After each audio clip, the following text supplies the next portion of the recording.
លើកទី1ខ្សែសពេចចុះតម្លៃ10% ត let's go ត let's go បុចអូ my god អ្នកគ្នាមួយចូលដល់ម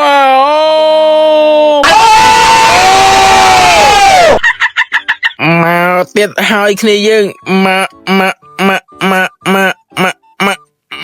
កទៀតហើយគ្នាយើងមកទៀតហើយគ្នាយើងអូយយ៉ាបូយ៉ាផាខាថ្មីអ្នកនេះអូ my god បូយ៉ាផាខាថ្មីនេះគឺថាស្អាតមែនតើនេះឈុតប្រុសឈុតស្រីនេះឈុតតកកអញ្ចឹងអ្នកនេះគឺអូកប់សេរីរងចាំយូរនេះឥឡូវតើធ្វើការដាក់យកដល់ទៅណាហើយពេជ្រយើងគឺមាន359ពេជ្រអ្នកនេះគឺថាយើងសូលណាងលេគឺថាយើងសំណាងគឺបានចូលថាទៅសយគឺអំបិលបាត់ហើយតើមិននិយាយច្រើនធ្វើការដាក់លើកទី1ខ្សែសពេចចុះតម្លៃ10% ត let's go ត let's go បុចអូ my god អ្នកគ្នាមួយចូលដល់មក my god អូក៏ទៅមនុស្សសំណាងចឹងមែនណាតែមួយចូលដល់ my god អូខេអ្នកគ្នាថាឃើញនេះមកស្គីមនុស្សសំណាងអ្នកនេះអូ my god មិនបាច់ចាប់ច្រើនតែមួយគឺបានដល់អូ my god លុយសុទ្ធណាហើយបើអ្នកនេះចង់ដាក់ពេជ្រហ្គេមមិនថា Free Fire ឬ Mobile អាចដាក់បាននៅខាង Net Online Store ឈ្មោះ Pay បើកុំដាក់ក្នុង comment ហ្នឹងអូ Premium ទៀតអូបាទ Premium អ្នកគ្នាបាន Premium នេះអូកប់សេរីដល់អូខេ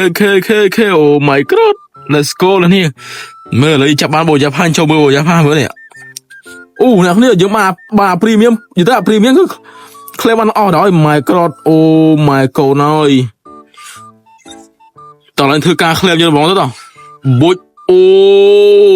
my god អ្នកគ្នានេះយើងចាប់បាន Premium អ្នកគ្នា Premium គឺបាន level មិនដល់ level 100មិនដល់ my god អ្នកគ្នាគឺថាមក skill ស្នាមអ្នកគ្នាស្នាមម៉ែអើស្នាមអ្នកគ្នាអូអានេះក៏ឲ្យរើសសិតខ្ញុំจะធ្វើការយកសัตว์នេះមួយនេះសัตว์នេះ my god ធ្វើការឲ្យមកអូ my god នេះមក skill ស្នាមមែនចាប់បូយ៉ាផាមួយបាន level 100ដល់អូចង់ឲ្យថាមក skill ហេញអ្នកគ្នាលុយសុទ្ធណាមែនដូចអ្នកខ្លះចោតបានទេអើយមក skill គឺស្នាមហើយតែអ្នកគ្នាអ្នកខ្លះគេថាចាប់អស់3-400ពេញតមកហ្នឹងឃើញអត់ក៏ទៅយើងស្នាមដល់ថ្ងៃនេះគឺអត់ចឹងថាមក skill ចំណាយតែ40ពេញគឺបានបូយ៉ាផាខានថ្មីឃើញកប់សេរីអ្នកគ្នា my god